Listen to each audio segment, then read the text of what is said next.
Friday evening, we spoke with 6 voters, evenly split between who they're going to vote for, from 4 of the 7 battleground states. And the conversation was a feisty one, with the participants veering frequently to former President Trump. One of the few things they all agreed on was that this election is critically important.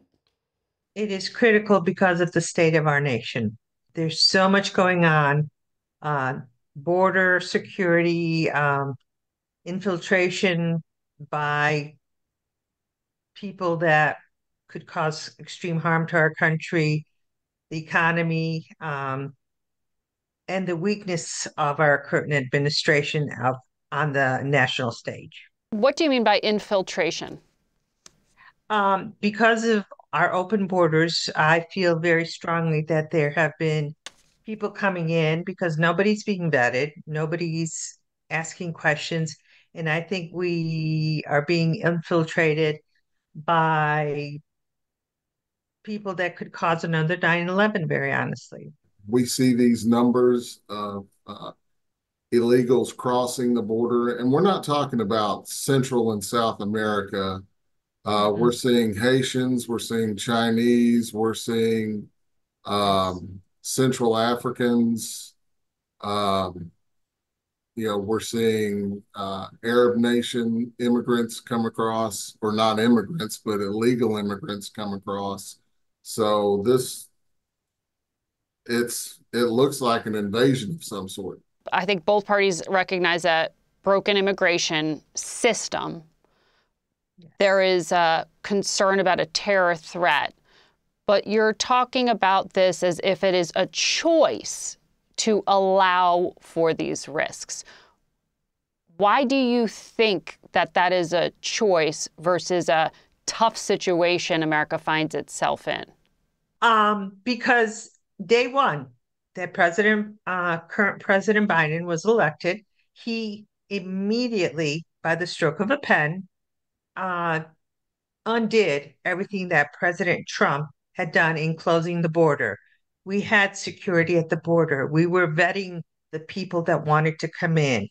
And with the stroke of a pen, day one, he opened the border, he opened the doors without any vetting process. So it was his choice. He has to take responsibility for that, he and his administration.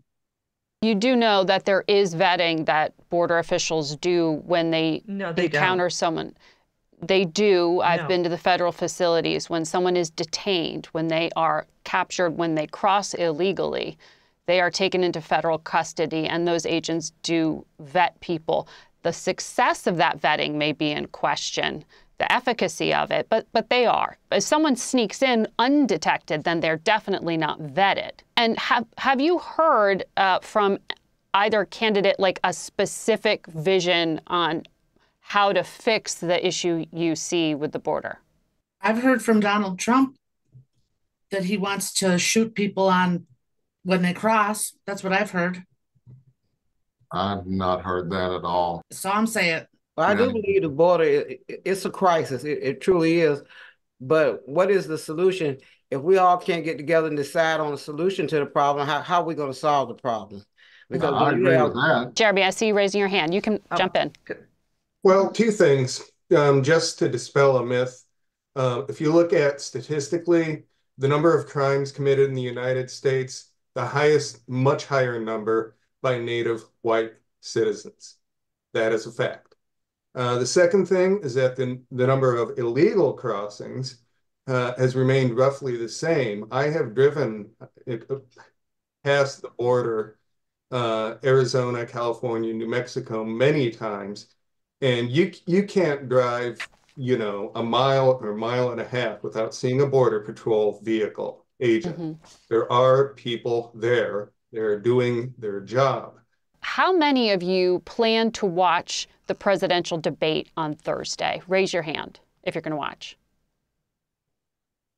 Do any of you feel like you could be persuaded by these candidates to vote for the other one? Like if Donald Trump says something really compelling, would you switch from Joe Biden or vice versa? I would fall over if he said anything worth listening to. Well, Trump already said he wanted to be a dictator. Yes, that was enough for me. This is exactly. Well, I don't think you can take any of their words literally anymore. It's mostly political theater and comedy. Yeah. So there's some entertainment value there to be had. Mm-hmm. Yeah. That is indeed for sure. So Donald Trump means it when he says he wants to be a dictator. He means it. I know he wants revenge as well. So if I can jump in here, it's a show. He is from New York.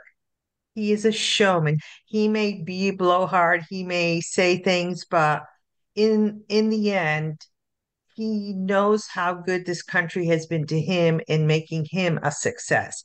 So the things that he says, we basically listen with one ear, goes in one ear, goes out the other, and you try to go through the weeds to find out what really is going on. That's so interesting you say that you put aside what he says. Do you have kids? Yes. I have 2 sons who are in the Air Force. It's sort of the opposite of how you parent, right? Like you probably don't tell your boys say whatever. You probably held them to account when they said something that they shouldn't have said. Why do you think you view this man who is going to be potentially commanding your sons into the battlefield to a different standard? No, I don't hold him to a different standard. I'm not saying I appreciate or even like the type of stuff that sometimes comes out of his mouth. His show, The Apprentice, again, he had to be a showman. So that does it make it right? No, I don't agree with that at all. However, we've had 4 years with him. A lot of us liked, what he did for our country, but that doesn't mean we liked the things he said or how he sometimes acted. A huge part of the reason why I'm for voting for Trump is economics and inflation. So raise your hand if any of you feel that you are better off today than you were 4 years ago. Probably the same. Same. You feel the same. I see you there with your hand up. Jeremy, you want to weigh in? Yeah, one of the things that people often forget is that American consumer spending has been rising, even in relation to inflation. Wages have been soaring high along with it. Some say that might have caused part of the inflation problem. I raised my hand about being better off 4 years ago because my employer has given significant raises across the board to everyone. And I guess I don't buy the kinds of things with the inflationary prices. I mean, if I pay an extra 20 cents a pound for asparagus, I think I'll live. So it just depends on individual circumstances. Yeah, because today, this economy, anybody that wants a job can get one. And that's a fact. Anybody that wants to work can get a job now. Raise your hand if any of you think about, for example, the state of our democracy. Does that concern you? And is that a reason that you would, you are jumping right at it, Marlene. That I didn't even finish the sentence. What's going on? Donald Trump does not want what's good for America. He does not want democracy. He wants to have everything his way. He wants to place people in power that will do whatever he says this time. If he wants so-and-so to be in the Justice Department because they're going to do whatever he says, then he's going to go after all of his political opponents, even if they haven't done anything wrong. He's going to have complete control, and that's what he wants. So the same can be said about President Biden. He forced all the car manufacturers to convert to EVs, and now they did it because they had no choice. They were going to be penalized if they didn't, and now they're finally pushing back and saying no. There's no sales for these vehicles. Lydia, do you think somebody's making you buy a car? Yeah, I'm not buying an EV. By 2030. He made it. I think America has made it mandatory. Americans won't be required to drive electric vehicles. The car manufacturers, there was a goal set for the transition to happen, but Americans won't be required, and car manufacturers will still make combustion engines too. Does everyone here trust their state government to fairly and safely administer the upcoming presidential election? I do. Yeah. So, Lydia, you believe the state of Georgia will administer your election fairly? Well, there's been a lot of changes since the last election, so I You feel don't think they did in 2020? 50-50. We'll leave it And at I that. too am from Georgia, and I agree. The election is going to be correct in Georgia. I just think that the concerning thing is that in most areas, the population is split almost so evenly that it really doesn't take a lot to tip the balance one way or the other. And I guess just here in the state of Wisconsin, I don't have 100% confidence that in Dane County, in Madison, or in Milwaukee, where it matters, where at 10 p.m. before you go to bed on election night, it looks like one thing, and then magically ballots are found overnight. It just doesn't give you that sense of confidence. So will all of you stand by the 2024 election results? Yes. Show of hands.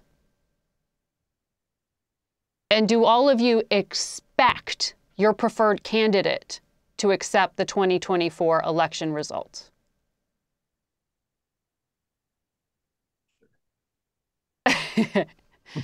Tony, you were like, I don't know. Yeah, sure.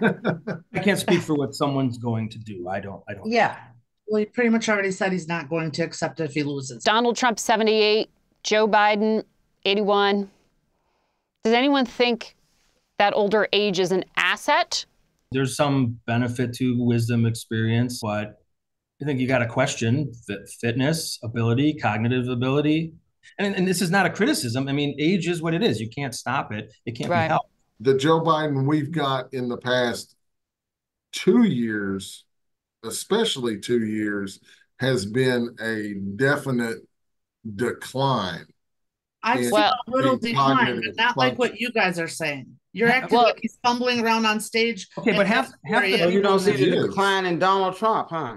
Half of the people in this group say that anything Donald Trump says, it's garbage. We don't want to listen to him, whatever. Yeah. But we don't even get the opportunity to hear what Joe Biden says because he won't take questions. He walks away. You don't even get to interact. There's no transparency. There's no sense of, hey, here's what I think about this or why we're doing this. So what's worse? Something that you say isn't even worth listening to or not even being able to hear the message. The full hour of our conversation can be seen on our website and our YouTube channel.